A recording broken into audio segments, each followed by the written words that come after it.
Guest of Honor, Minister Indranee Rajah, Minister in the Prime Minister's Office, and Second Minister for Finance and National Development, distinguished guests, ladies and gentlemen. Good afternoon, and a very warm welcome to the panel discussion on technology and infrastructure. My name is Shaila, and I will be the MC for this session. This afternoon's discussion is co-organized by Infrastructure Asia and the United Nations Environment Programme as part of the inaugural meeting of the Asia Sustainable Infrastructure Advisory Panel, or Asia Panel. To start off this afternoon's program, it is my pleasure to invite Minister Indranee Rajah to deliver the welcome remarks. Minister, please.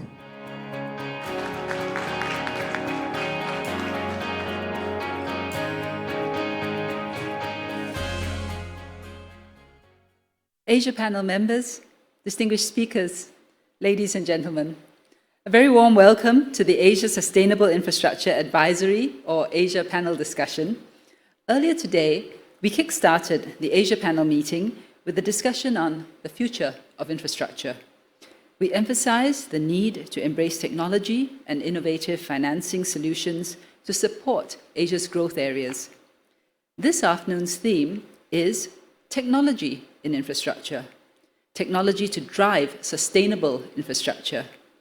This discussion is co-organized with the United Nations Environment Programme. The climate crisis has heightened the need to develop sustainable infrastructure. Climate-proofing infrastructure against extreme weather events, as well as reducing the carbon footprint of our cities' buildings and urban infrastructure, are key priorities. Implementing technology at every stage of the infrastructure value chain will help identify and analyze user needs, lower the costs of labor-intensive operations, and enable predictive maintenance. Given the clear benefits of technology-enabled infrastructure in delivering better resilience and sustainability, we hope to see more pervasive application of technology for countries to meet their climate goals. Singapore has a vibrant infrastructure ecosystem which can offer technological solutions for the region's sustainable infrastructure needs. This ecosystem developed in response to the need to overcome a key constraint, which is Singapore's land scarcity. This spurred us into developing technical strengths by embracing technology across many sectors. We now have some of the world's most compact desalination plants and integrated waste management facilities, which provide a model for land-scarce cities to manage their water and waste sustainably. We have also come a long way in transitioning to cleaner energy sources. Drawing on our experience, we are developing microgrid platforms to support the distribution of renewable energy to remote communities across Asia. Today, we're excited to showcase frontier and proven technological solutions from the Singapore-based ecosystem. This can help accelerate the region's adoption of technologies. At the same time, new technological solutions will also need to be developed to address emerging needs in the region. Together with the Asia Panel, I welcome all of you to contribute to the conversation. I encourage all of you to make full use of this platform to forge new connections and share ideas on how we can leverage technology to build a more sustainable future. Thank you all very much. Thank you, Minister.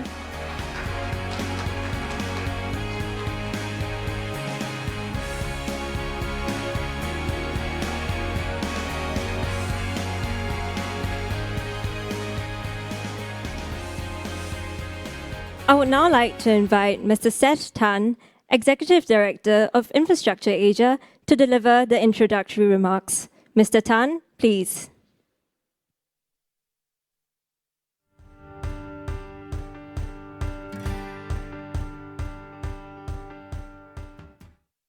Minister Indranee Rajah, Mr. Chen Zering, UNEP, Asia Panel members, distinguished guests, ladies and gentlemen, a very warm welcome to the Asia Panel inaugural meeting. Technology can transform the livelihoods of people in developing countries by spurring more inclusive economic and social development. However, many Southeast Asian communities still lack access to reliable sources of electricity and still rely on diesel generators, an unreliable system with a high carbon footprint. Renewable microgrids is one solution. Such models can facilitate rural electrification at scale by storing and distributing energy from solar, wind, and even hydrogen, working together with energy storage systems to improve inclusivity. Technology can also improve service delivery for existing infrastructure. Most infrastructure is designed to last for decades. It is thus not only important to build new infrastructure, but equally important to assess the performance of existing infrastructure. The question is, can our current infrastructure's performance be improved with the application of new technology? Better use of technology can, for example, reduce costs to end users by reducing water leakages, which average at about 35% for Asian cities. To fully leverage the benefits of technology, governments and key infrastructure players must come together to implement the right combination of forward-looking policies, innovative solutions, and informed investments. We also encourage all stakeholders to think outside the box to tackle the challenges of delivering infrastructure services in an efficient, effective, and sustainable way. We hope this session will be useful to foster new collaborations to accelerate the region's sustainable development. In closing, we hope that you have a fruitful discussion today, and I thank everyone for taking your time to join us today. Thank you. Thank you, Mr. Tan. Infrastructure Asia is pleased to be co-organizing this afternoon's discussion with United Nations Environment Programme. Our next speaker is Ms. Dachin Sering, Director of the Asia and the Pacific Office of United Nations Environment Programme.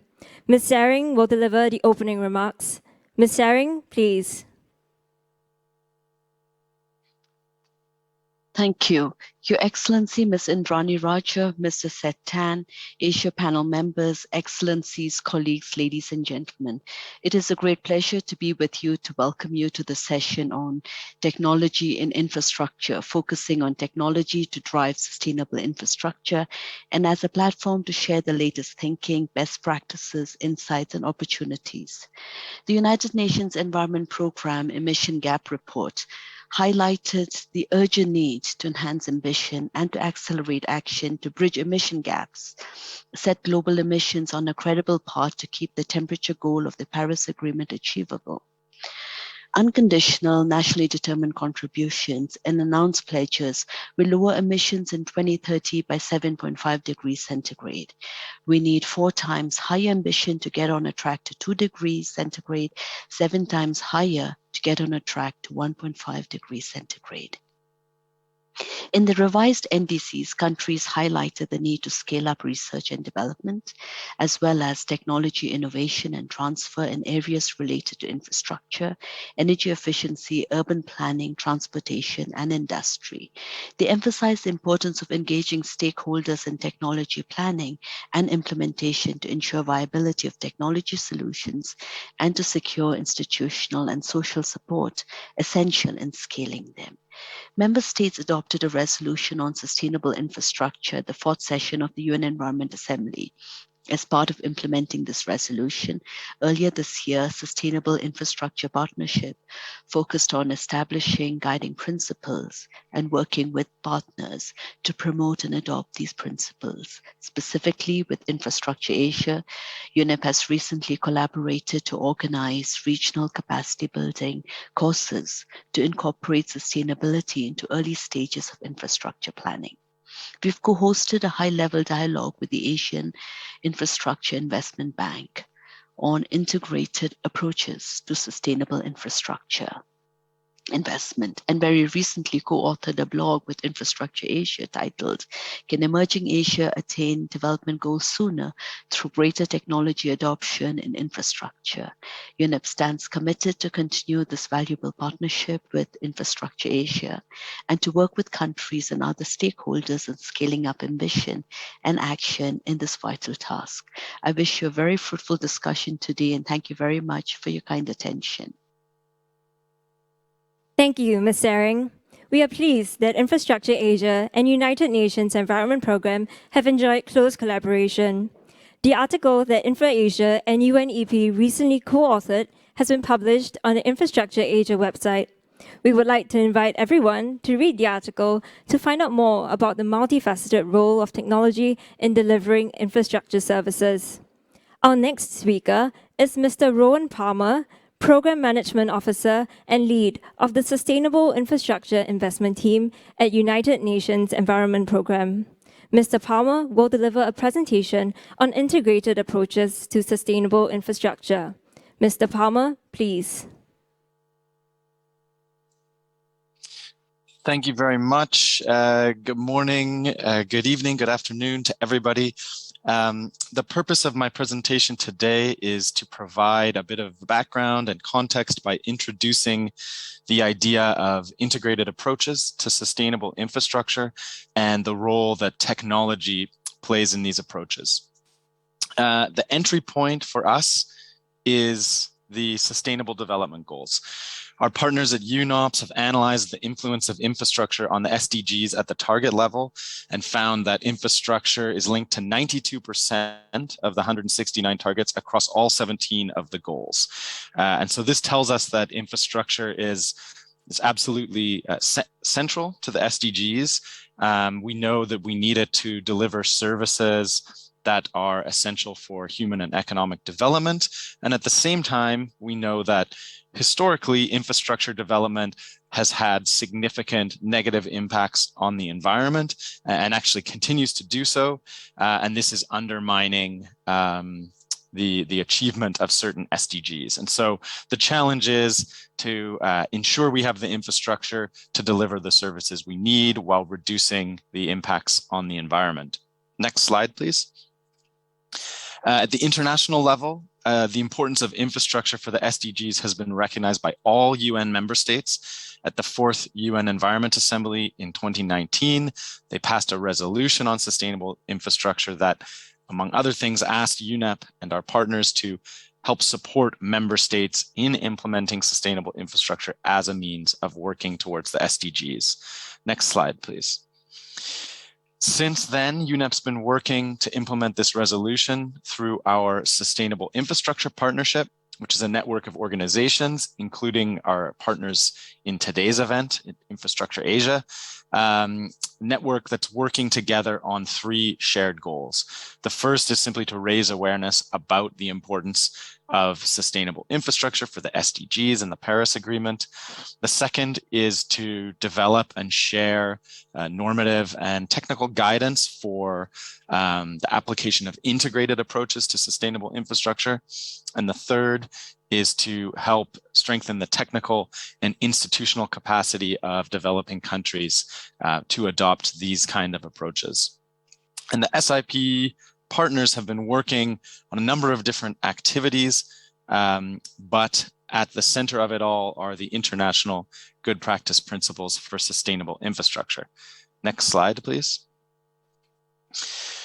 So these principles were developed by a working group of about 30 SIP member organizations in response to the observation that a lot of the discourse and the guidance and the tools related to sustainable infrastructure were really focused on the project level, which is, of course, very important, but misses opportunities for incorporating sustainability into infrastructure planning in a more systematic and integrated way.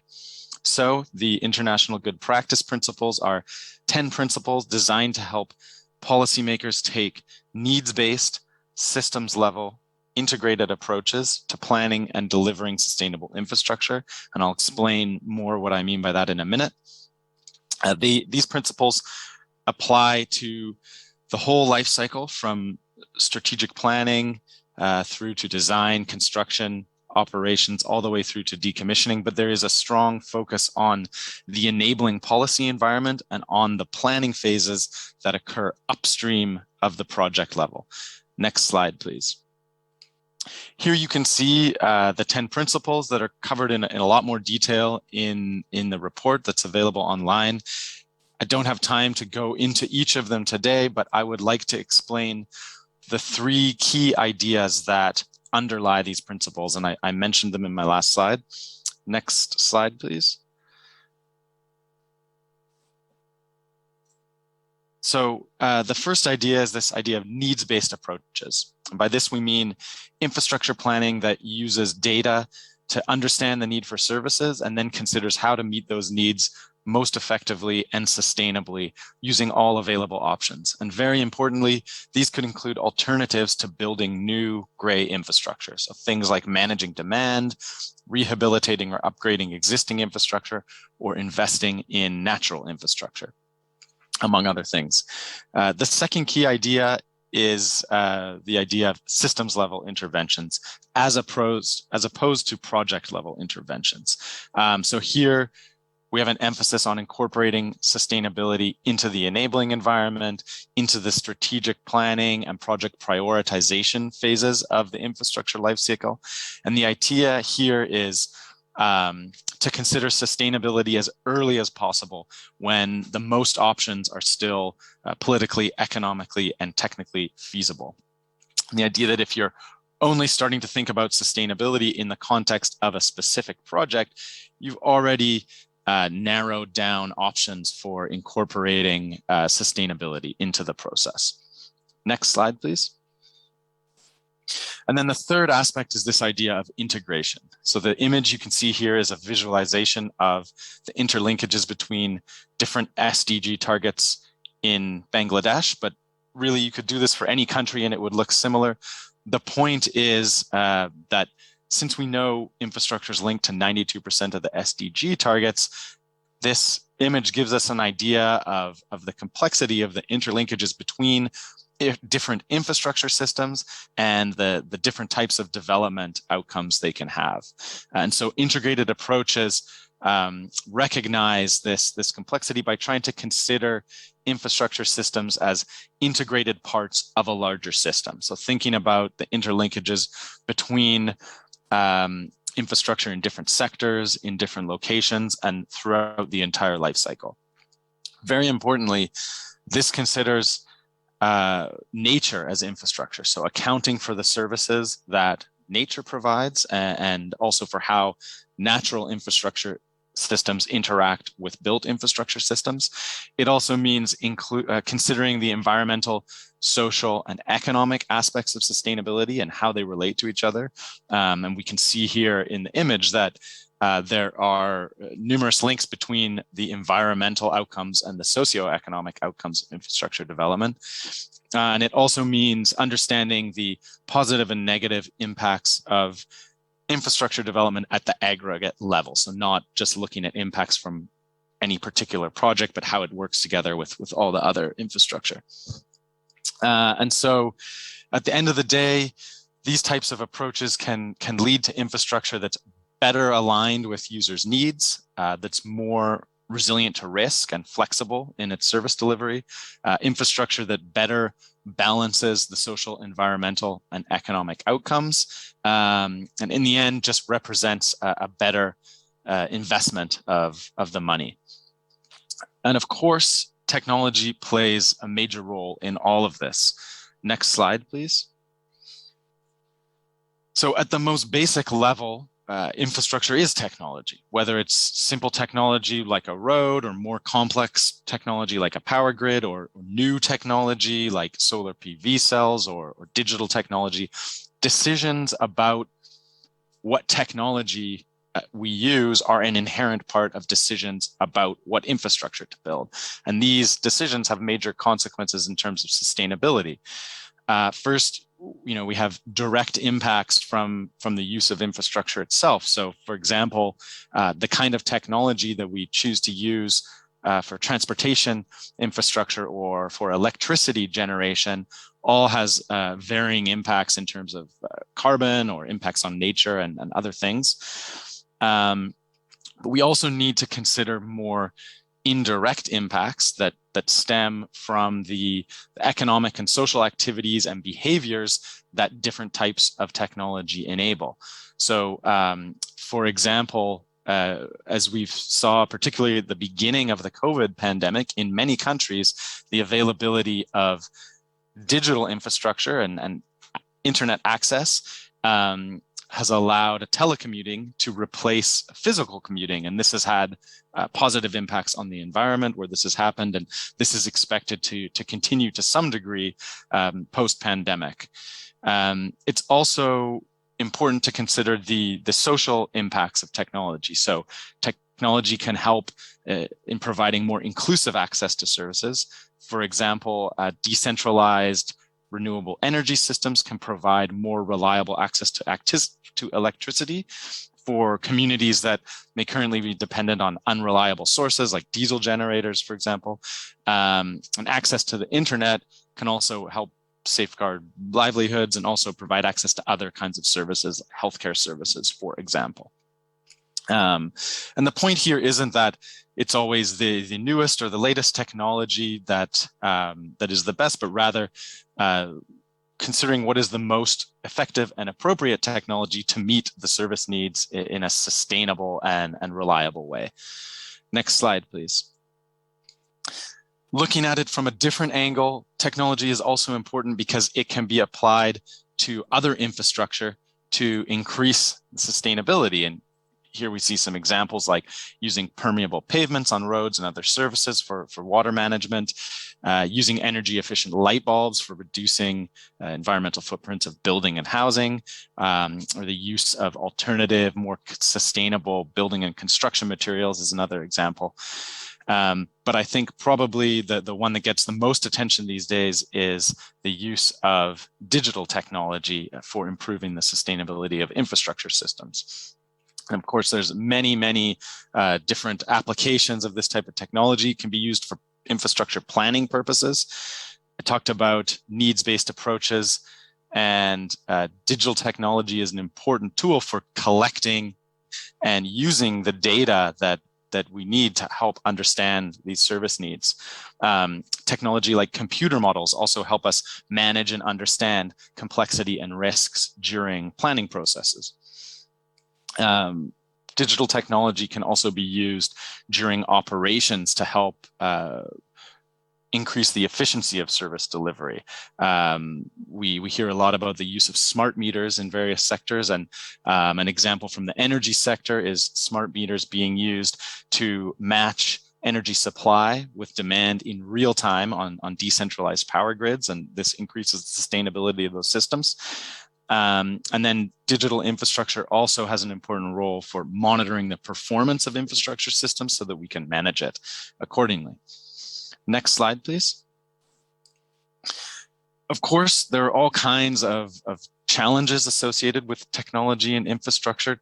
Just to touch on a very few of them right here. I've talked about the use of data, but also the use of data requires data infrastructure to be able to collect and share the data. It also requires access to data.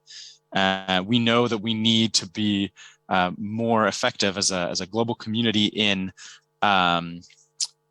sharing data and making it available inclusively to everybody that could benefit from using it.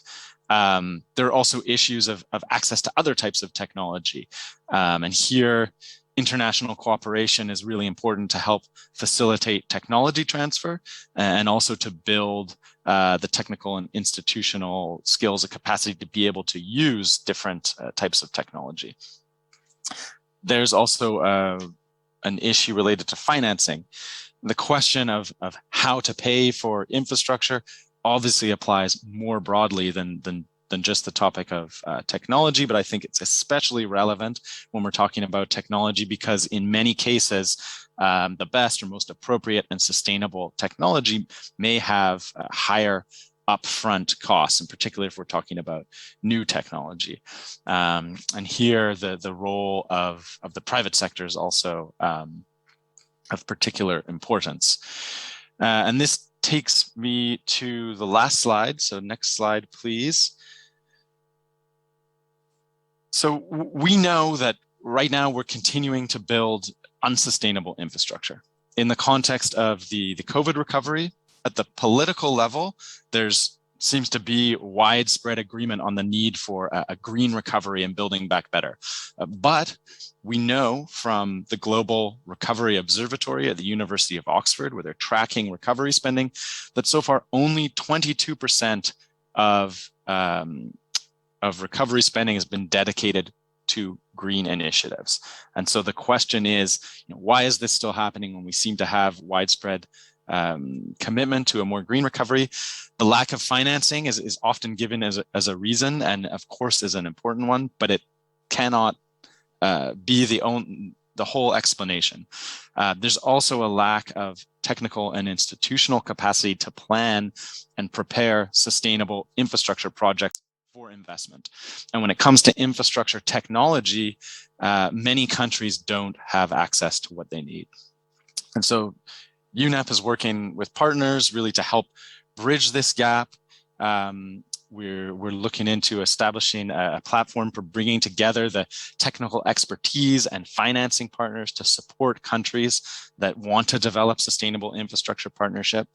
An important part of this, particularly when we're talking about the technology aspects, is engaging the private sector, private investors, and businesses who are involved in the development and use of different technological solutions. And here we're currently working on adapting these sustainable infrastructure principles for a business audience. And of course, today's events and the conversations were an important part of this effort. So I hope my presentation has provided a good backdrop for what will follow, and I'm looking forward to the rest of the discussions. So thank you very much for your time. Thank you, Mr. Palmer. We will now proceed to the context setting segment. This session will be moderated by Mr. Kao John Tiang, Deputy Executive Director of Infrastructure Asia. In this segment, 3 distinguished members of the Asia panel will be sharing their perspectives on how technology can drive sustainable infrastructure in Asia. Joining us in person, we have Lord Robert Mair, Head of the Centre for Smart Infrastructure and Construction, and Emeritus Professor of Civil Engineering from Cambridge University. We also have Mr. Guy Harvey Samuel, Chairman of Capella Hotel Group and Independent Director of Sabana Jurong. Joining us virtually, we have Dr. Andrew Benedek, Chairman and CEO of Energia. I would now like to invite Lord Robert Mair, Mr. Guy Harvey Samuel, and Mr. Kao John Tiang to take their seats on stage, please.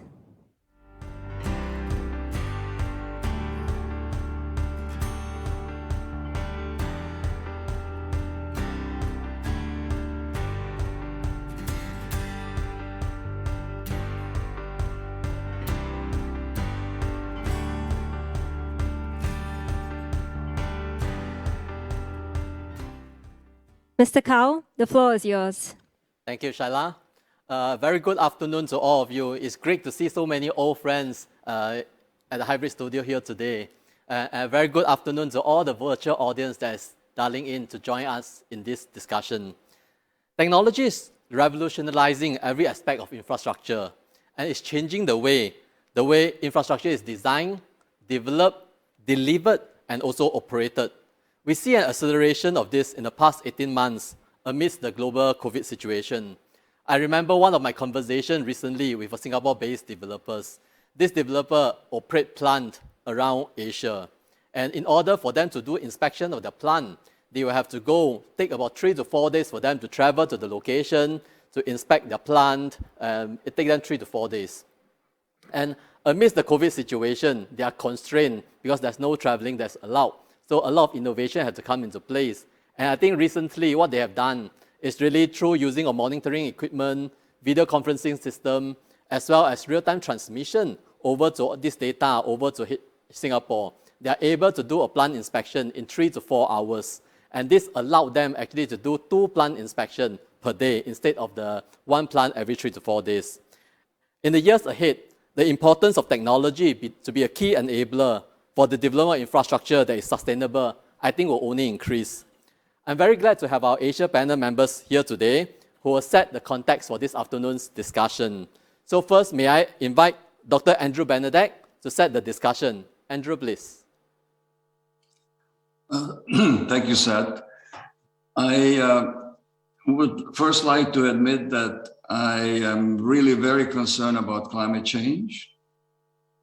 And so in infrastructure, I think we really have to consider climate change. And secondly, I'm also concerned about resources, given that we have 8 billion people on the planet. And climate change also impacts resources. My particular expertise is basically water, waste, and I've had a fair amount of involvement in the energy sector. So I primarily want to talk about the first two with a touch on the energy side. And I want to start by showing technology evolution.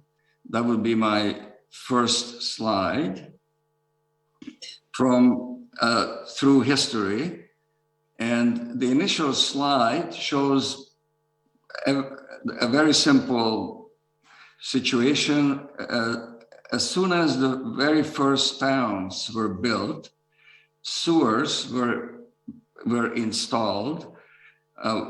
Wastewater would just flow through these sewers into the surface body of water nearby, and waste would wind up in dumps.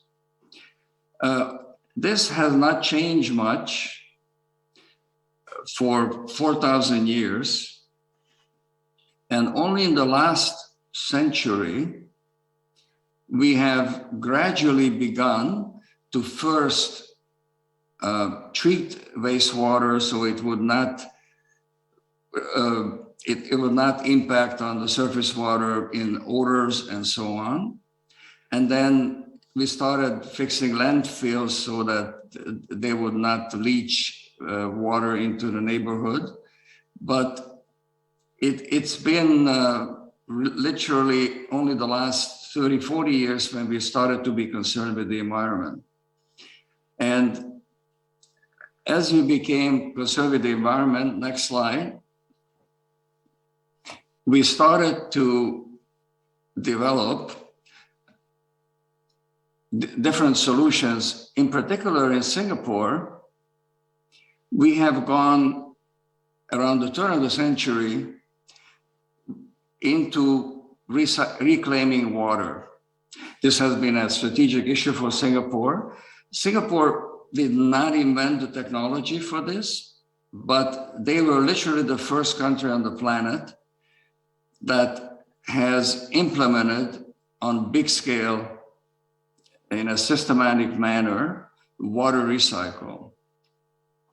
Waste, Singapore continued to incinerate, producing some energy in the process.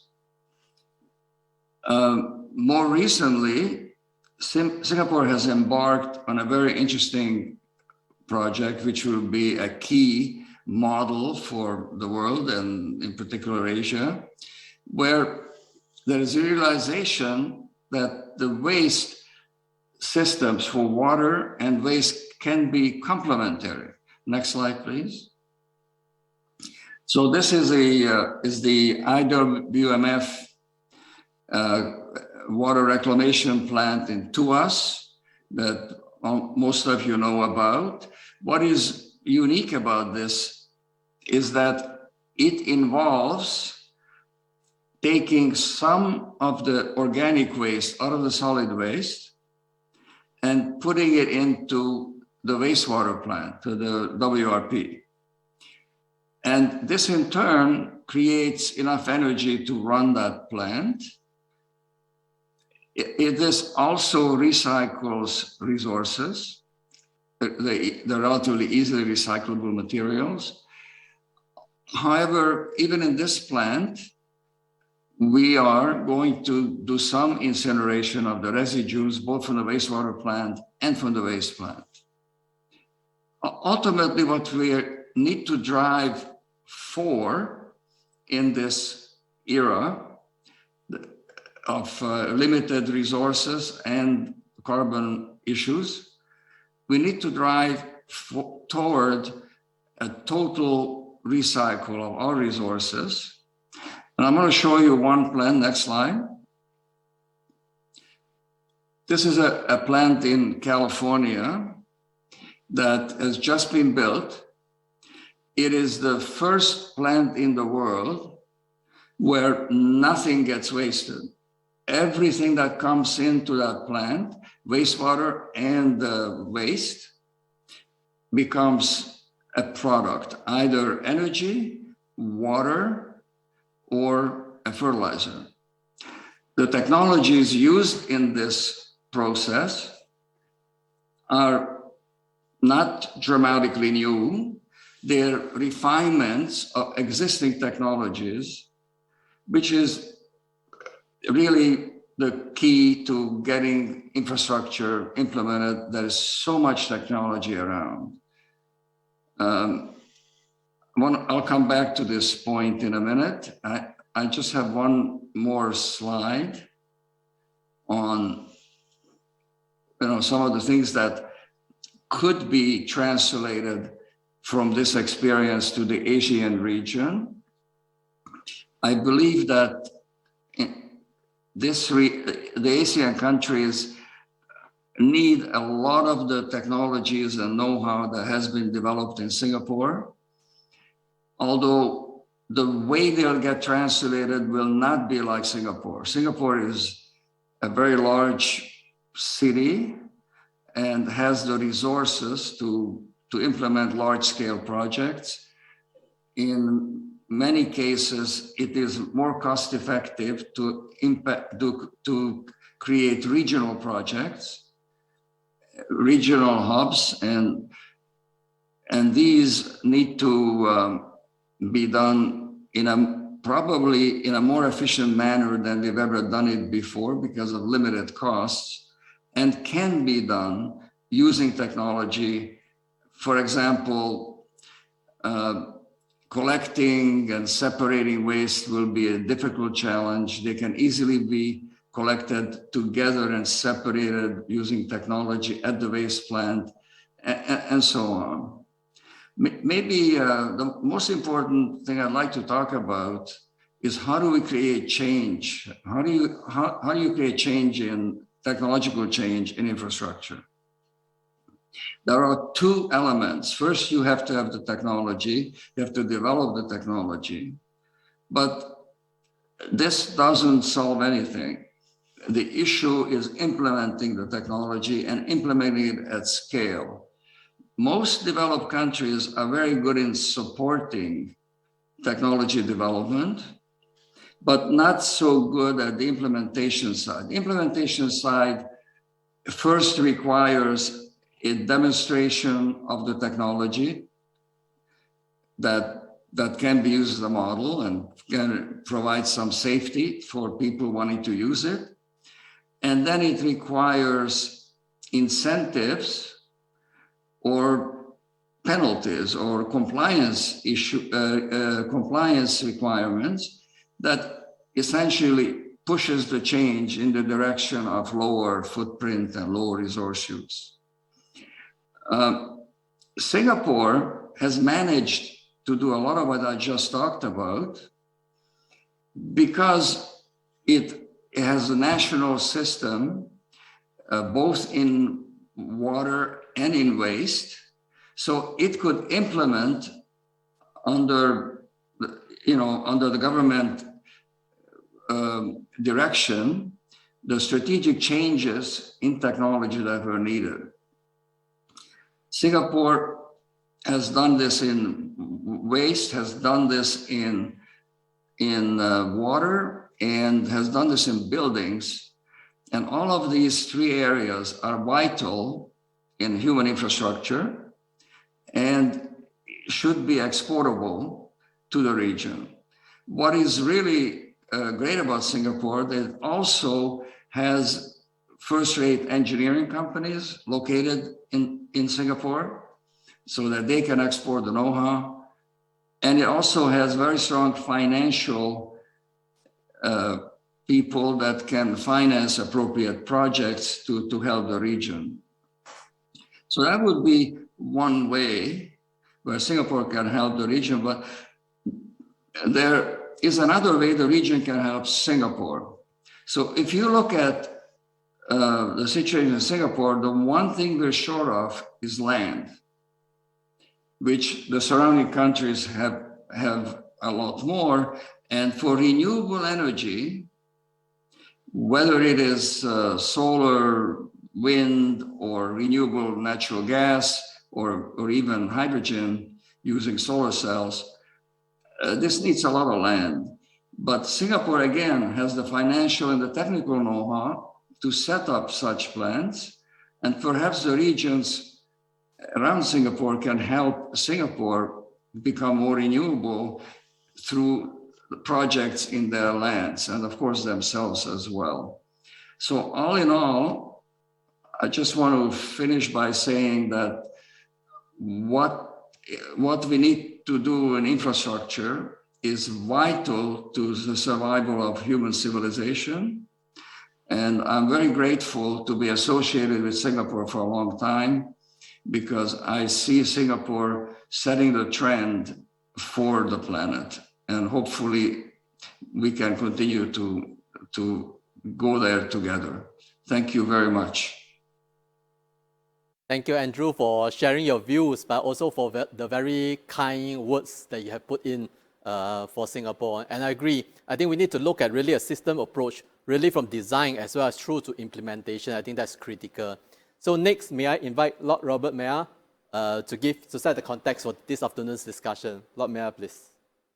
Thank you. Well, I'm going to really focus my remarks around the two driving forces that really are so important for sustainable infrastructure. That's climate change and digitalization. Now, in terms of climate change, with the net zero agenda, we have to minimize carbon. And so we are going to be striving for more efficient use of materials and energy. We're going to be much more adept at doing more for less. But of course, we still have to ensure resilience.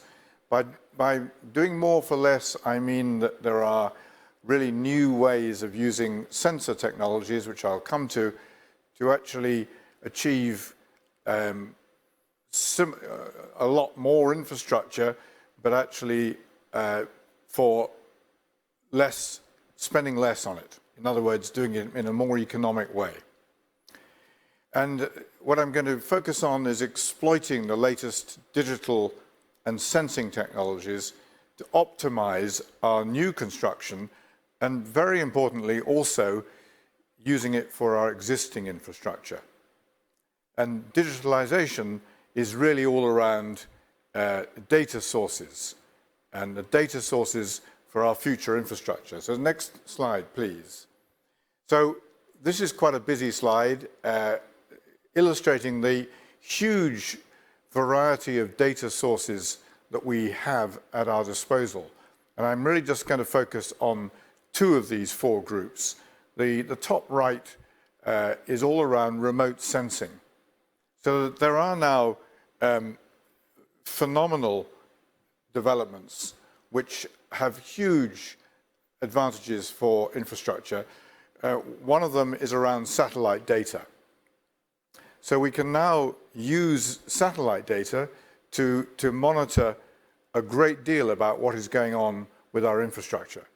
And certainly in the UK and in a number of other countries, recently I've been involved with satellite measurements that can actually detect movements of potentially unstable infrastructure, maybe a flood defense or a dam or a bridge of slightly questionable condition, down to only a few millimeters. So it's extraordinary that simply comparing one image from a satellite with the previous image taken a week earlier, and using machine learning and artificial intelligence, one can actually spot very, very small changes in behavior of infrastructure. The same can apply with drone surveys, laser scanning, photogrammetry. So the whole remote sensing technology has an enormous application for improving our infrastructure and making it more sustainable, particularly in the context of existing infrastructure and spotting whether there might be a problem, whether it might need to require some intervention if there is some indication of unusual behavior. The second group on the bottom left of the slide is all around attaching and embedding sensing systems into our infrastructure. So there are, again, enormous developments on low-cost sensors, low-power, wireless sensors. I've got one in my hand here. Inside this little box are a lot of technology. It's not very expensive. It's similar to what's in an iPhone. These can be attached to existing infrastructure and new infrastructure to detect movement, tilts, humidity, temperature, and wirelessly transmit that data whenever required. And the same can be applied, the same principles for fiber optic sensors. And I'm going to give you some examples of that in the next slide, please. So we've applied all these kind of new sensors, whether they be the sort I've just been showing you here, or fiber optics, or other sorts, to a whole range of different construction projects, both on new construction, but also on existing infrastructure. And I'm going to use bridges as an example in the next slide, please.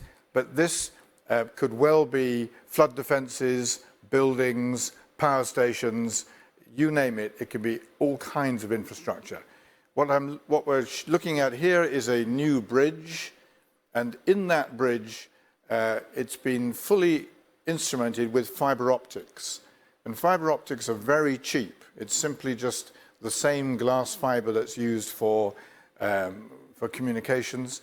To incorporate that in the components, whether they be bridge deck components or pile foundations or any part of the infrastructure, by incorporating fiber optics at a very small cost, one then gets a complete picture of the behavior of that infrastructure throughout its design life.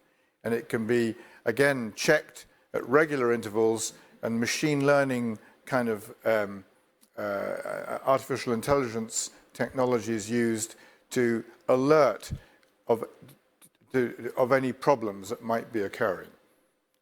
Next slide, please. So just continuing with the bridge examples, the point is that the traditional asset management of bridges relies very heavily on visual observation. You can see that in some of those images that it's very complicated inspecting visually whether or not a bridge structure is deteriorating or whether there could potentially be problems. It's very simple now to substitute that kind of visual observation with fiber optics or this kind of sensor that I showed you earlier to change the whole way in which infrastructure can be assessed and its performance throughout its design life can be assessed. Next slide, please. So just in summary, just what I want to really convey is that the two biggest driving forces are climate change and digitalization. Climate change is very much influencing a great deal of our thinking about infrastructure and the sort of infrastructure that we need to be building. And indeed, it's also important because our existing infrastructure is affected by climate change. And digitalization is the mechanism by which we can exploit all the new sensor technologies to tell us about our infrastructure. There are a wide variety of data sources, as I hope I've illustrated, and these are available through new technologies, such as satellites, such as drones, such as fiber optics, such as sensors like this. And it's these sensors and the smart infrastructure that goes with them that really deliver value when they are exploited for managing our infrastructure assets throughout its life. There are greater efficiencies in design and performance. So once you understand how your infrastructure is performing, you can make a whole lot of decisions which are much more rational. And you can have rational strategies for whole life maintenance and asset management. So important for more sustainable infrastructure. And I'm just going to finish with a quotation from one of the most famous scientists that we've ever had in our world, Lord Kelvin, who more than 100 years ago, in a very famous lecture, he said, "If you cannot measure it, you cannot improve it." And that is really what I want to get over in my point this afternoon. Thank you. Thank you, Lord Maya. I think the usage of sensors as well as data has already been widespread in many industries, the aerospace industry, the automotive industry, but increasingly we are seeing it being implemented and used in the infrastructure industry. So next, may I invite Mr. Guy Harvey Samuel to give your context settings for this particular session. Thanks, Guy, Wan Chang. So I've been asked to set some Singapore context around the topic of energy efficiencies in buildings. And I approach this as someone who's not an engineer, nor am I an architect, but I am someone who's keen to halt the ever-increasing production of carbon in our environment by building structures that are designed with sustainability and resilience in mind. And when I say this, I think I see some heads nodding. We can all agree on that. I consider myself incredibly fortunate to have been a board member of Surbana Jurong Private Limited for the last 6.5 years. And this has been tremendously useful and insightful for me. So there's no doubt that using energy efficiently is key to controlling our output of operational carbon. And I'd like to show a number of examples this afternoon which focus on reducing this operational carbon in our environment. Now, all the examples I give will have a Singapore flavor to them, and they all have elements of innovation, i.e. new technologies, new methodologies to achieve energy efficiency. But perhaps the first point I should make is to stress that it's not merely the responsibility of our engineers and architects to deliver on carbon reduction. All of us have a role to play here, even at home with PV cells on our roofs, using LED lighting, controlling our consumption of water, especially hot water. All of us have actually a daily role to play. Now, I've learnt at Surbana Jurong that there are two different concepts in architectural and structural design. There's active design and passive design, but both of them are super relevant when it comes to energy efficiency. Active design is relevant where we need some power to allow a building to work, to turn on the lights, to turn on the hot water system, to control the temperature. And passive design is more focused on building orientation, situating buildings to take advantage of natural light, shade and breeze, and having optimal wall-to-window and wall-to-floor ratios so as to reduce energy consumption. Next slide, please. And I'm going to highlight a few Singapore-related examples of active and passive design this afternoon, starting firstly with Capella Hotel Group. They recently opened a beautiful new hotel in the Maldives, and amongst a number of green initiatives there, they're recycling heat generated from their air conditioning systems to provide hot water for all their villas there. And in March of this year, Amazon Singapore announced that they had commenced building their own distributable energy resource. And this is a 62 megawatt solar panel project with the panels mounted on the ground to optimize power generation as weather patterns change. And these are two great examples of active design in practice. Next slide, please. But we're very blessed here in Singapore. We have some wonderful local examples of active and passive design working together harmoniously in order to deliver an energy-saving solution. And the first project I'd like to highlight is the one on your bottom right, a project at the National University of Singapore, the SDE4 building, completed in 2019 and totally operationally carbon neutral. Photovoltaic cells do generate the power, but the key to the project is actually their hybrid cooling system, which controls and supplies cool air to all the rooms in the building, but at a slightly higher temperature and a higher humidity level than we're normally used to in Singapore, where we wear sweaters and jackets in the office anyway because it's too cold. In the case of SDE4, this air is circulated by higher velocity fans, and this significantly reduces power consumption, which can often amount to some 60% of a building's energy load.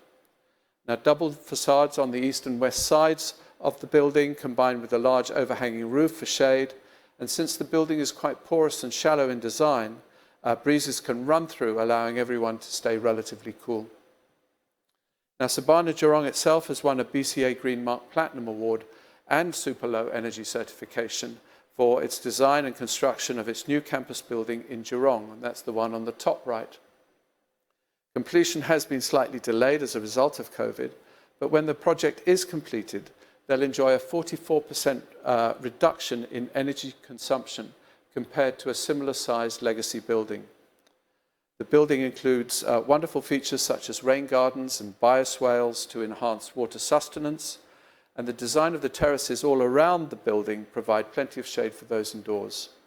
The campus will use sensors from Sabana's own 24K facility management system, and this will assist in better maintenance and optimize building performance.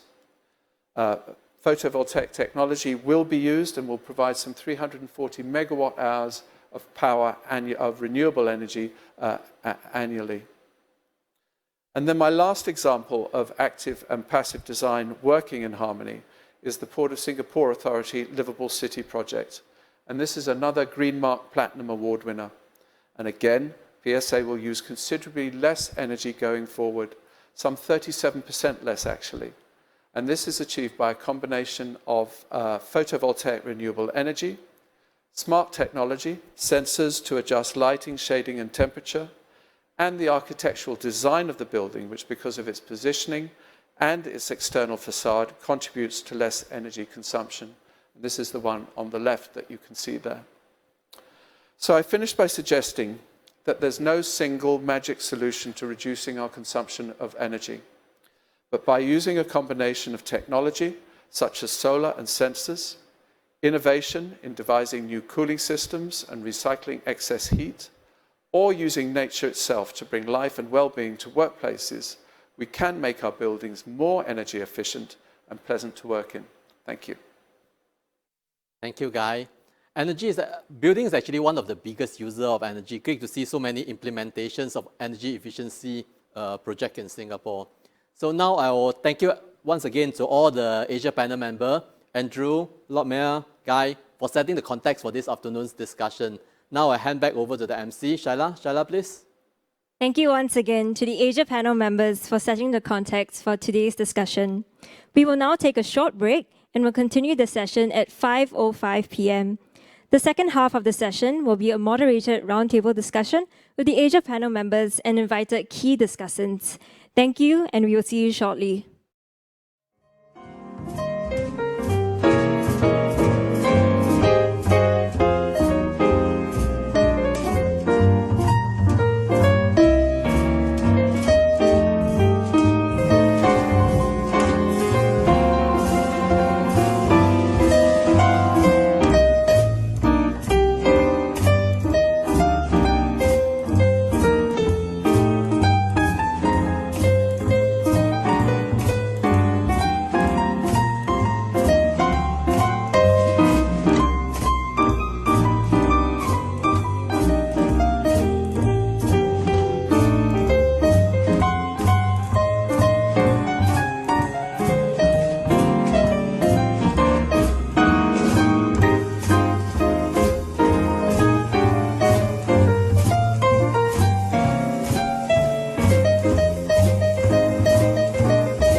Welcome back to the discussion on technology in infrastructure.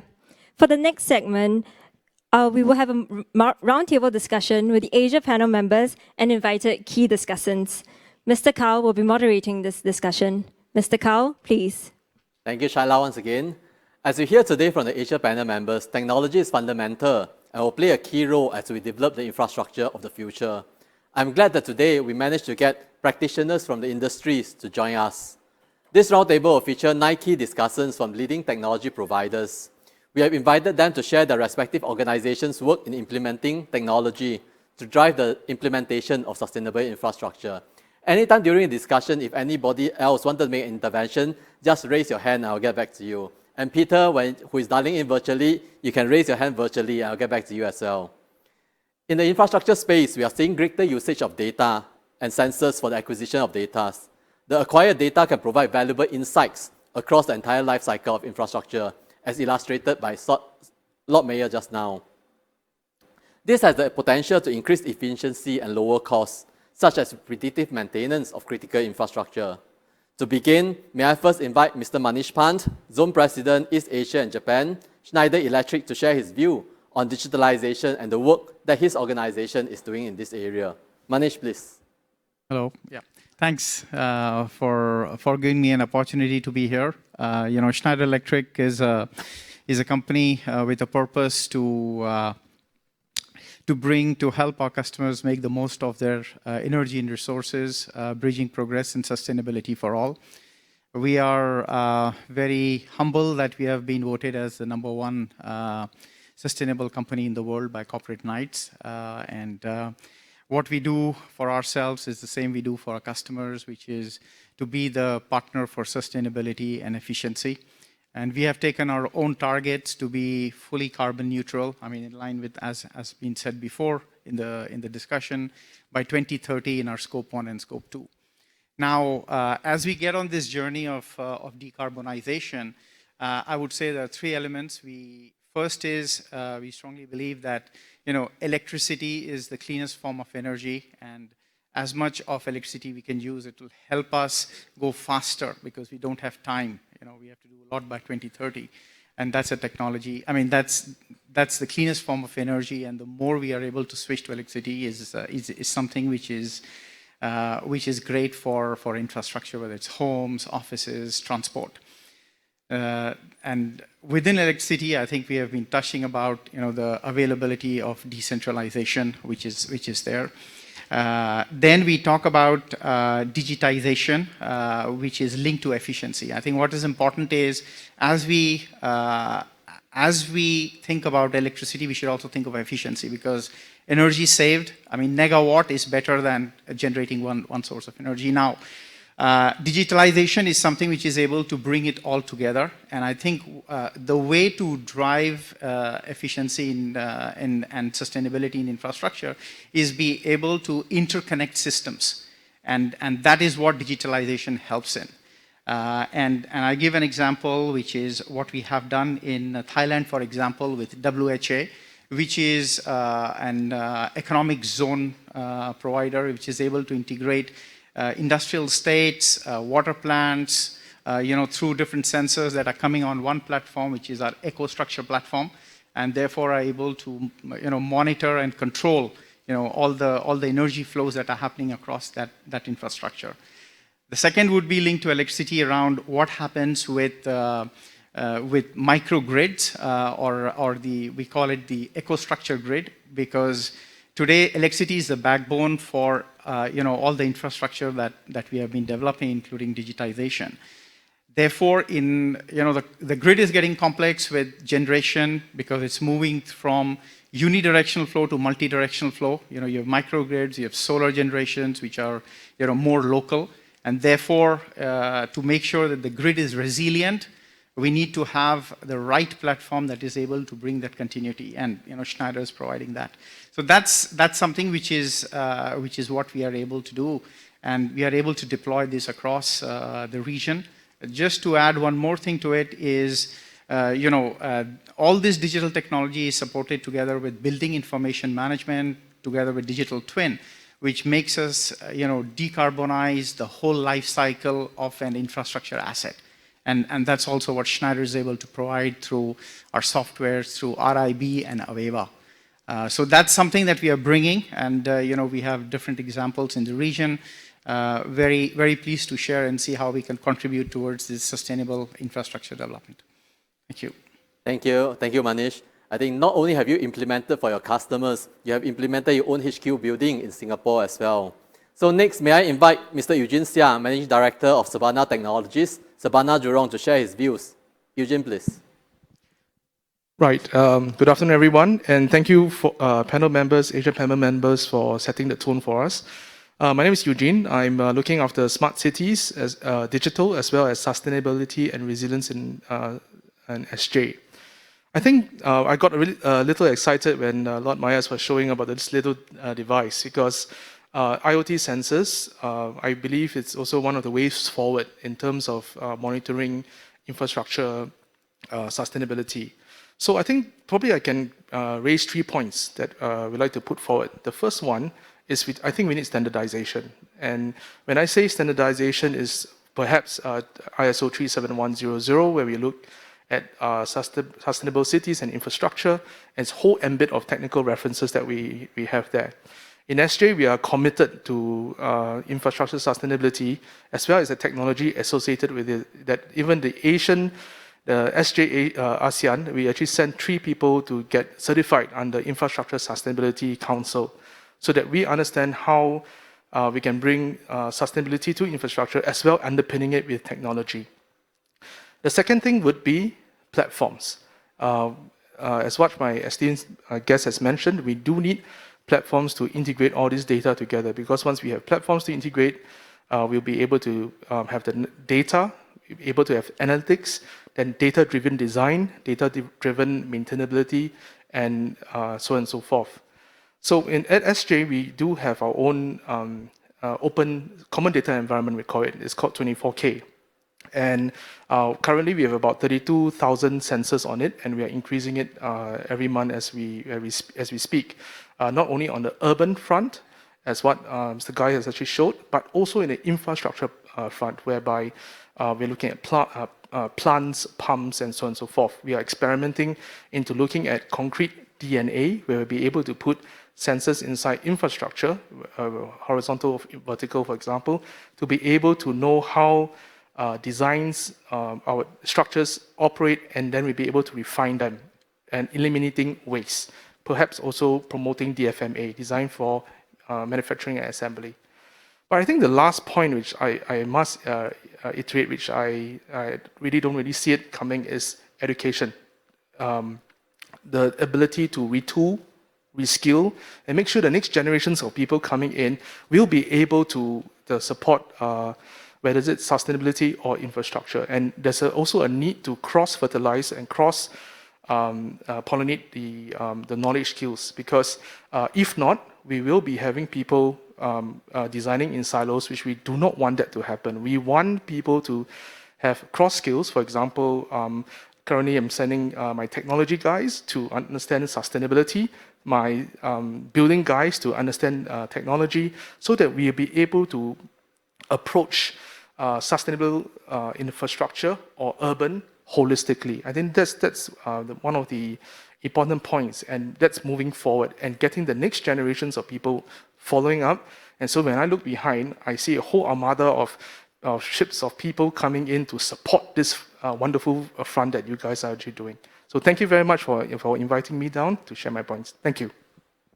Thank you, Eugene. I think the multidisciplinary approach, whether it is in various technical discipline or non-technical discipline, I think is critical in order for us to develop the sustainable infrastructure of the future. So next, may I invite Mr. Peter Head, Chairman, Resilience Broker, who is speaking virtually to share his work. Peter, please. Yeah, thank you very much, and good afternoon, everybody. I'm sorry I can't be there, but I'm actually at COP26 in Glasgow, and some of my comments will relate to what I've learned here. The first thing I'd like to say is that I'd like to quote Yuval Noah Harari's comment that we're drowning in data but starved of wisdom. And we've heard from Robert and others how we have so much access to data. So what we really need to do is to pull that data into some sort of planning, design, decision-making, finance, impact finance measurement system to enable us to have the wisdom to forward plan systems of infrastructure that deliver the sustainable development goals and deliver resilience at a much more optimized cost. And that's an area that Resilience Brokers, my charity, has been working in now for 10 years to try and provide open source systems to enable city regions around the world to make much better investment decisions. So what we've been doing is developing an integrated approach to planning and design of water systems, energy systems, mobility, food, and waste. And one of the things we've analyzed using World Bank and McKinsey analysis globally is that if we do that integrated approach, we can reduce the total investment cost in a nation city region by as much as 40% by decentralized systems and nature-based solutions. And that 40% reduction means that the total cost per year of achieving these things reduces from 8% GDP a year down to 5%. And with governments not having much money now because of the COVID effect, the private sector has to play a much bigger role in delivering some of that 5% GDP a year. And here at COP26, the finance community is saying we are going to move a lot of money in this direction. But what we're short of is the projects and the financeable projects in these system solutions to enable us to deploy our capital and achieve the impact that our capital is looking for. So it's going to be really important to measure the impacts and to take that through the life cycle of the project, as you've all been saying. And so we've been developing that type of platform so it can be done. Nature-based solutions, as Rowan said, are really important in reducing the total cost. And in Singapore, you're masters of doing this, but also there are many wonderful examples in China of sponge cities and of using trees to slow water runoff and absorb air pollution and so on. And we need to build all that into the impact solution to get where we need to go without spending too many dollars. The latest bit of news from me is that Resilience Brokers are now part of a global effort to create a completely integrated open source digital operating system that would enable us to go right through from planning through design, procurement, really importantly, and to attract and secure financing, and then operations and maintenance and decommissioning using a single digital operating system where data can be transferred across different components and with a single data specification that enables the Sustainable Development Goal indicators to be secured. So as you're designing, you can steer the impact accordingly. So that is going ahead at the moment, based in Geneva.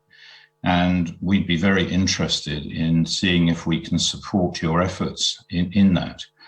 That has a digital twin system for infrastructure modeling, and it will be entirely possible to build into such an operating system the capabilities of Singapore-based technologies as digital twins, so that countries in Asia could see the benefits of Singapore technology built into the selection that they might make of different combinations. So I just wanted to share that development's ongoing, and we'd love to work together with you to help your success in what I think is a very important venture. Thank you. Thank you, Peter. In the energy space, there's a lot of activity around energy transition, both from a generation and application perspective. For energy generation, there is increasing focus on renewable energy, including wind, solar, battery storage, and the integration of these technologies. For energy application, there's a lot of attention on smart mobility and smart building with the usage of sensors and data analytics. Next, two of our key discussants will share about technology innovations in the energy sector. May I first invite Mr. Frederick Herrand, Vice President, Middle East and Asia, Wärtsilä Energy, to give his views. Frederick, please. Good afternoon, everyone, and thanks for giving us the opportunity to be here. I really feel that Wärtsilä is fitting right in. Our company vision is to enable sustainable societies with innovation in technology and services. You were talking of the energy transition. So to summarize, what is energy transition on the power sector side? Actually, it's making sure that renewables is going to be used as the new base load on the power system. It sounds easy, but we all know that renewables are intermittent by nature. So they need to be balanced, and you need to have balancing technologies to make sure you can integrate as much as possible of this renewable in the system. This is what we are doing in Wärtsilä, specializing in this balancing power solution. An example of that is our battery energy storage system, which is now installed in Woodlands, projects we delivered for Sunsip and Singapore Power last year. Another example of that is a gas engine-based power generation plant that we are now providing for Keppel Offshore and Marine. Is going to be a test plant in Singapore, and this plant is already future-proof in the sense that it will be able to operate on a blend of natural gas and hydrogen. On the services side, what we are also doing, we are helping countries or utilities to actually establish a roadmap how to get to net zero. I think Peter was in Glasgow, great. We saw a lot of countries setting aggressive targets for emission reduction and reaching net zero in 2050, or for some countries a bit longer. But we also saw that, for instance, 2 days ago, Greta Thunberg called this conference a failure. Why is she saying that? And maybe what's missing is a roadmap. Once you have the target, you also need to have the roadmap, and this is what we are helping with. Earlier today, Rowan was mentioning the planning aspect of developing infrastructure. We have been doing more than 70 power system analysis for governments, for some states in the US, in Australia, in China, in Jiangsu province now, for instance. We are really able to cooperate with our customers to help them come with this roadmap. What do they need to do now to be able to reach the net zero target that they have set? And in most cases, the recipe is the same.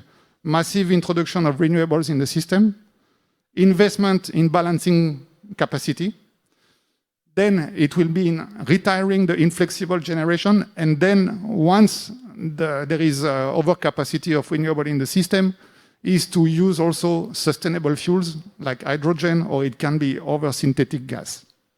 And we are able to do a lot of modelings with our partners to help them understand what is going to be needed now in terms of investment. Yeah. Thank you, Frederick. I think the critical point, which have been mentioned quite a few times, is really not about the target and the objectives, but also the roadmap to implementation. How are you going to get there? I think that's critical. So next, may I invite Mr. Thomas Badiot, CEO, Energy Solutions, APAC and Country Head, Southeast Asia, NG, to share his view. Thomas, please. Thank you for having me this afternoon.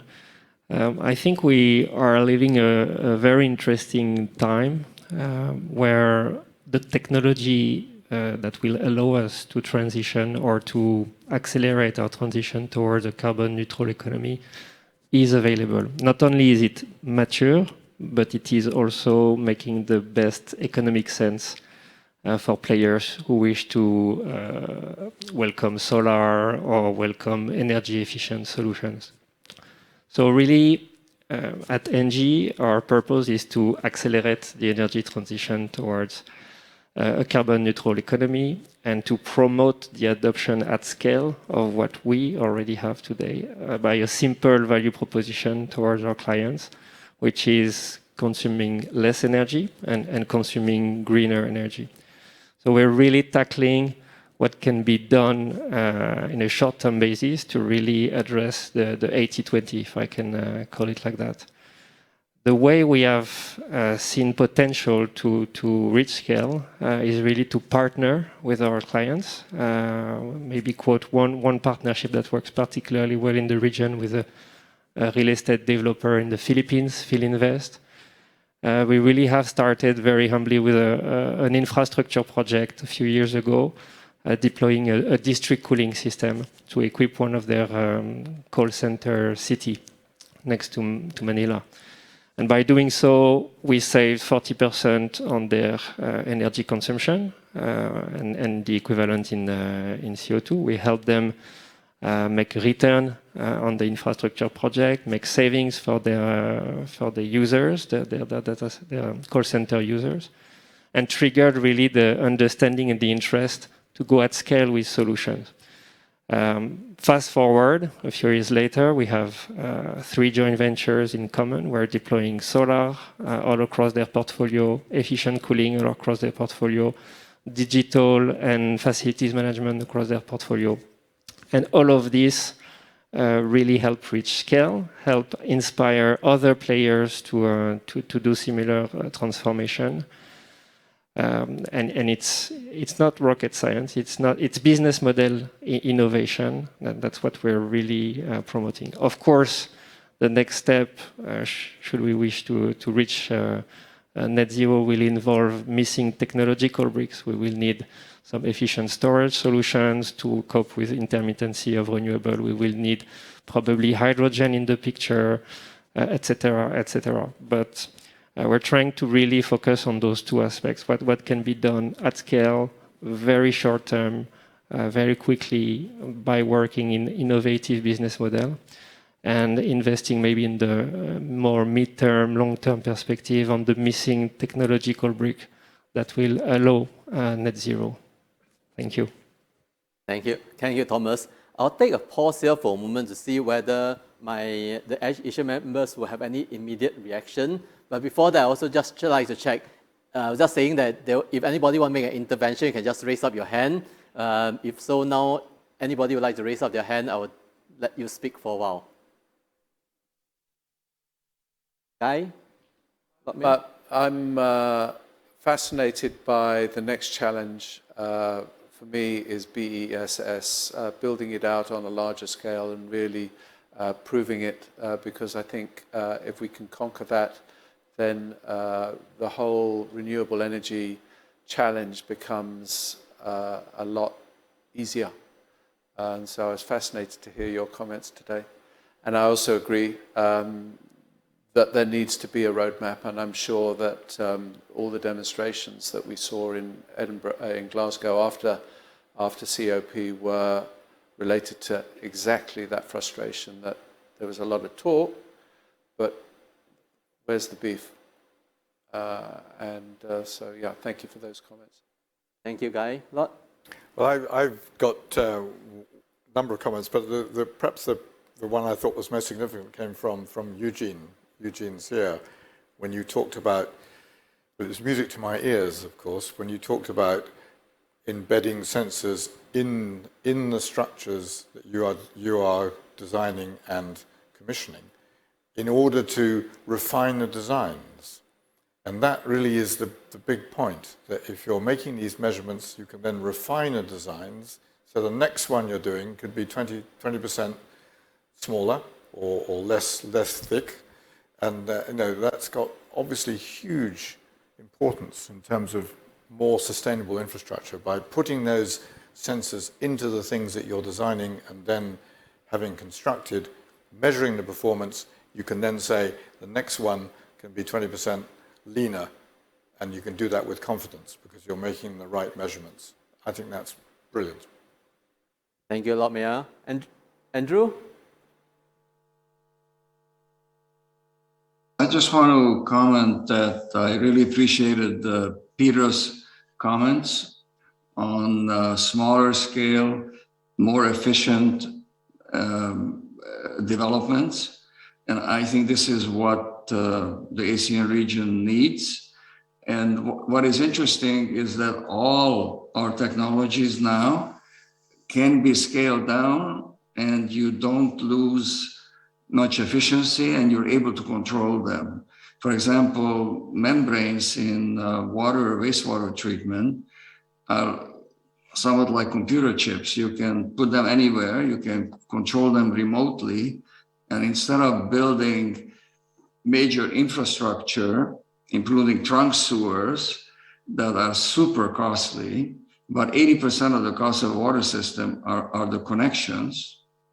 If you can do away with the larger connections, you will save a great deal of money and have just as reliable, remotely controlled systems. And that would be the case for many other types of infrastructure, obviously distributed power and so on. But the one other thing that I wanted to comment on, which I wanted to say but didn't, but I think it's super important, as we plan infrastructure, and especially as we plan distributed or regional infrastructure, involving the community and getting a social benefit out of that infrastructure is also extremely important in going forward. And Singapore, again, has done that extremely well, given the small amount of space. You often use part of any development for parks or community activities. The plan that I talked about, which is a small scale plant, about 1/25 of the IWMF, significantly lower cost and complete recovery of everything, but also has a very strong social element whereby the community is using a wastewater plant literally as a park with a community center and job creation in the region. So I think we must never forget the social elements of all our projects. Thank you. Thank you, Andrew. Last but not least, we have now 4 key discussants to share about the technology in the water and waste management sectors. These are critical infrastructure sectors where the need for technological innovation is very pronounced and has been heightened by climate change. Asia is particularly vulnerable to intense flooding, hence anticipating flash floods and monitoring water quality are key priorities. Furthermore, waste management strategies need to be relooked in the region to reduce reliance on unsustainable landfills. May I now invite Ms. Cindy Lim, CEO, Keppel Infrastructure, to give her views. Cindy, please. Thank you. Good afternoon. First, let me talk about waste management. I think recently, the unprecedented urbanization in a very rapid manner, as well as increased consumption, has created huge strain on the environment. Globally, we see about 2 billion tons of domestic solid waste generated annually, and this is projected to increase to about 3.4 billion, double the growth rate of population over the same period by 2050. Now, we also know that 5% of the global greenhouse gas emissions come from landfills. Therefore, there is urgent need to scale up advanced and proven waste management technology, especially one that can treat waste by reducing volume at a large scale in a cost-competitive manner, firstly. And secondly, one that can create value-added product, be it bioenergy or green electricity. So in Keppel, we have a proprietary waste-to-energy technology, or WT for short. So this technology, we have delivered over 100 projects across 20 different countries. Lately, we have been pushing the technology development profile to emphasize on first, higher green electricity generation from the waste, or larger bioenergy recovery. And this is enabled because of better advancement in material sciences, higher efficient equipment and devices, and especially, as mentioned earlier, smart digital technology. The other profile that we are pushing hard on is a full integration of upstream recovery and sorting, as well as downstream bottom ash reuse with our WT. On top of that, we are also looking at carbon capture for utilization so that we can further close the circularity loop for waste to energy. Now, on water, water, like renewable, is a very unevenly distributed natural resources. In Singapore, we work very closely with the water agency, the PUB, to deliver 2 of the 4 taps, the 4 national taps, as we proudly know. First, in 2005, we delivered the New Water project, 30 million gallon treatment capacity per day. And this year, we delivered the 4th desalination plant at Marina East. The unique feature or the unique innovation for this Marina East desalination plant is that besides having best-in-class energy efficiency and land use, it is actually integrated with the communal and public parks by being built subterranean. So this is to the panelists' earlier point about delivering social benefits while ensuring essential services facilities are implemented. So I think going forward, the 3 challenges to be solved for water and waste truly is security, both physical and cyber, the cost effectiveness, and most importantly, the sustainability. And on this note, I think open discussion and open innovation, whole of ecosystem collaboration will be a linchpin for us to move forward. Thank you. Thank you, Cindy. I think this morning, Prof. Chong was mentioning about the multifunctional aspects of infrastructure, and the Marina desalination plant is really an illustration of that. So next, can I invite Mr. Farshad Kaviani, Managing Director, Southeast Asia, Swest Technologies and Solutions, to share his views. Farshad, please. Thank you. Thank you. So we have spoken about digital, about the use of data, the technologies which are using digital and data. And I would like to call them technologies which are making the invisible visible. And I'm going to give 3 examples. The first one is a type of technology which help to predict a problem. And I give an example, like the one we have implemented here in Singapore with PUB, which is here to help to predict the risk of flood and better manage the flood in the city. The second type of technology is the technology which can help to improve performances and, of course, as everybody said, reducing costs. And as an example, I will take a technology we have implemented in the island of Malta. So for your information or for the reference, Malta is roughly 500,000 people and 1.5 million people, 1.5 million tourists per year. So this is based on a smart metering technology, which help, of course, to monitor and to stop water losses, which increase customer satisfaction. They are getting clear bills, which also improve the network management for the island where water is very precious. And last and not the least, I would say that the third type of technology is technology which can help governments to increase transparency and which help citizens to get better information. And as an example, I would take the city of Dijon. This is a technology we have implemented with several other partners such as NG, but not only, which is based on the use of public data, where which brings benefit to the government and to the people. As an example, better coordination for works. For example, road works and waste collection. So you can better coordinate this type of activities together, better manage the equipment for the city, and of course, improve the security in public areas and also bring a sort of participative democracy to the citizens. So these are the 3 type of technologies I wanted to share with you. Thank you very much. Thank you, Farshad. Next, can I invite Mr. Takuya Kamata, Singapore Director, World Bank Group, to share his view. Taku, please. Very much.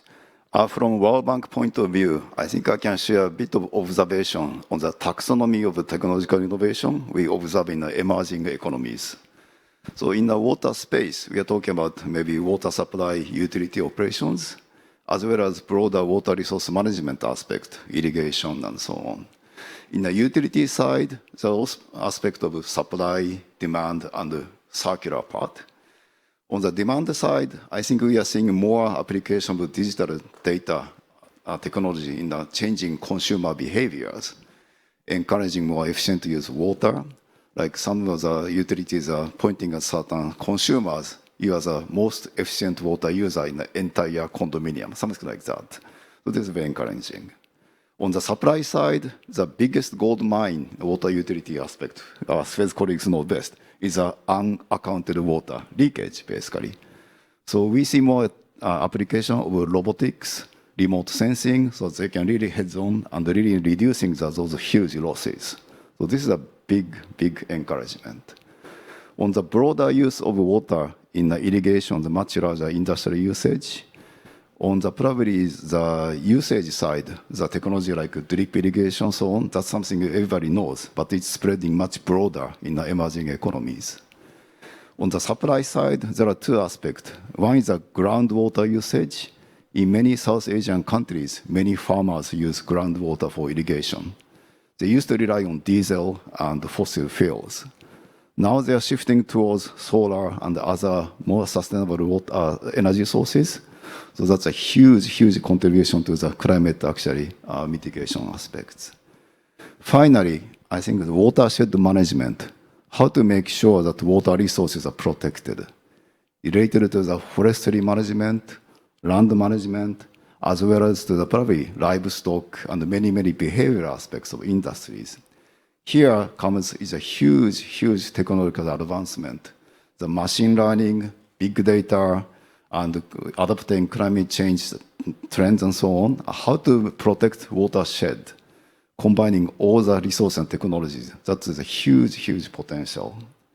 So in essence, what we are seeing that where engineering solutions and digital virtual technologies are coming together, and then when human behavior change come together, when those three things converges, we see huge return on assets on economic, social, and environment terms. So thank you very much. Thank you, Taku.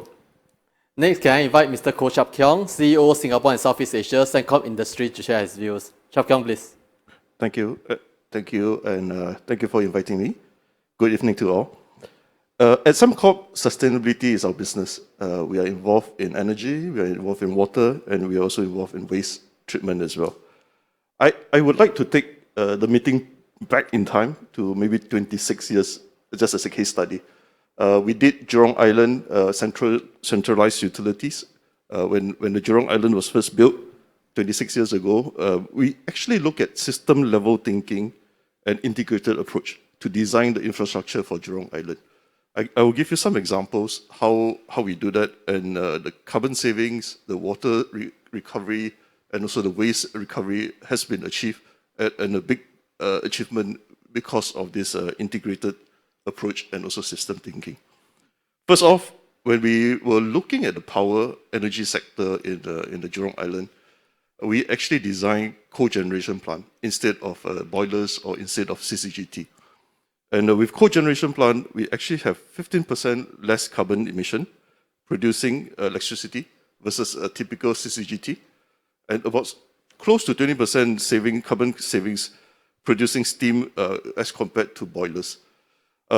Compared to other typical petrochemical or chemical parks, you will see that most companies will have their own boilers to actually produce power and steam. And for us, when we actually designed it, we actually designed as a whole system, looking at beyond each company, beyond each silo, and looking from a system point of view. In addition to that, we also reuse the condensate heat from customers, which means whatever waste heat that they actually produce, we actually take it back, recover the heat, and actually produce energy again.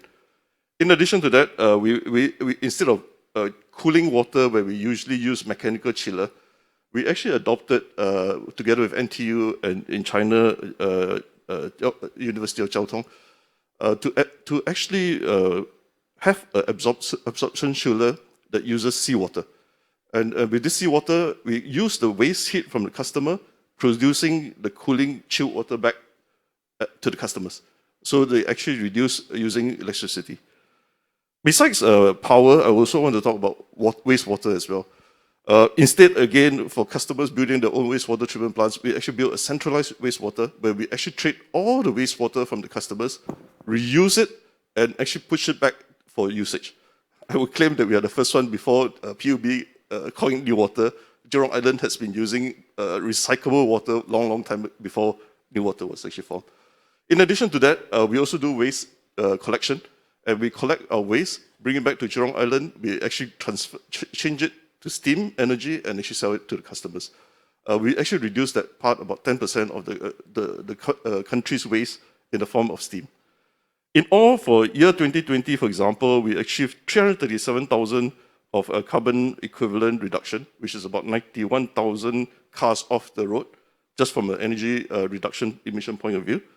7.2 meter cube of water recycled, which is about 3,000 Olympic-sized pool.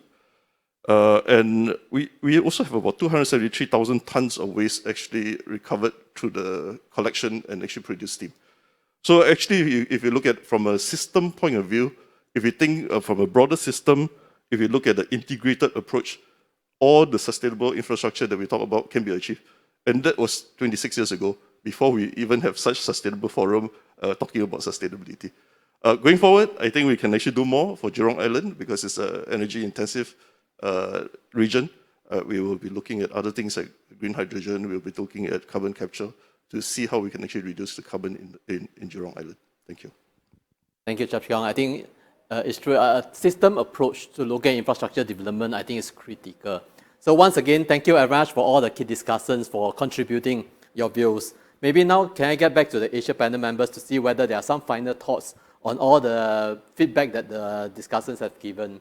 May I start with Andrew? Andrew, any final thoughts from you? Sure. I just think that it's wonderful to hear all the different views and comments and activities that are happening. So it's a great sign, and it's really good to bring us all together. Thank you, Seth. Thank you, Andrew. Guy? Thank you, Wan Chiang. I echo Andrew's points. I'm just struck by the versatility, the freshness of the ideas, the not looking back but looking forward approach that I've heard today. There's so many people from different companies but different international businesses, and there's one common theme which seems to be looking forward at what happens next. We've just heard some wonderful examples in terms of water and waste management as to what the next challenges are, and sequestration of carbon as well is going to be a massive challenge for us. But hearing what I have this afternoon and evening, I'm very encouraged that we'll get there and that Singapore will be at the forefront of that. So thank you. Thank you, Guy. Lord Mayor? Well, I've heard some very interesting views expressed this afternoon. One specific comment, Mr. Kamata talked about the importance of detecting leakage. This is a huge issue for water worldwide. And the figures might differ from country to country, but certainly Thames Water in the whole of the London area reckon that 30% of their water is lost through leakage. This is a huge number. And there are some very smart things going on about sensing systems to detect and prevent leakage. And I see that as being a hugely important technological development. And one of the issues is that there are temperature differences between the ground outside and the water in the pipe, and you can actually do some very smart sensing to detect how leakage is happening, where it's happening. Same with the pressure drop that also is associated with leakage. So I think to actually crack the problem of water leakage would be a hugely important technological triumph. Thank you a lot, Mayor. In the interest of time, I think I'll have to do a closing now. So I think we've covered a lot of ground today. There's a lot of work still to be done in order for the next generation of infrastructure to support the human, economic, social activities in a sustainable way. However, all of you have shared with the audience the work that your organizations are doing in the development of new technological innovations. This is especially in the area of system development, innovative materials, digitalization, and decarbonization. I'm actually quietly confident that we're moving in the right direction. These solutions that you have cited have not only been developed, but also deployed. Some of these case studies have been uploaded into Infrastructure Asia's website. I'm sure that the audience will get some inspirations from these views in the building of their infrastructure and implement them sustainably. For the audience that wants to listen into the discussions again, you can access them on the virtual login platform. A big thank you to the Asia panel members and key discussants for your insightful sharing. Do reach out to Infrastructure Asia if you'd like to connect with any of the speakers. This is just the start of many meaningful conversations to come. With that, let me hand back to the MC. Shaila, please. Thank you, Mr. Kao. We have now come to the end of the public discussion on technology and infrastructure as part of the inaugural meeting of the Asia panel. Thank you for joining us today. Do join us tomorrow at 3 p.m. Singapore time for the final public discussion on sustainable investment financing, co-organized by Infrastructure Asia, Global Infrastructure Hub, and the ASEAN Plus 3 Working Group 1. We look forward to seeing you there. Until then, please stay safe, and we wish you a very good evening.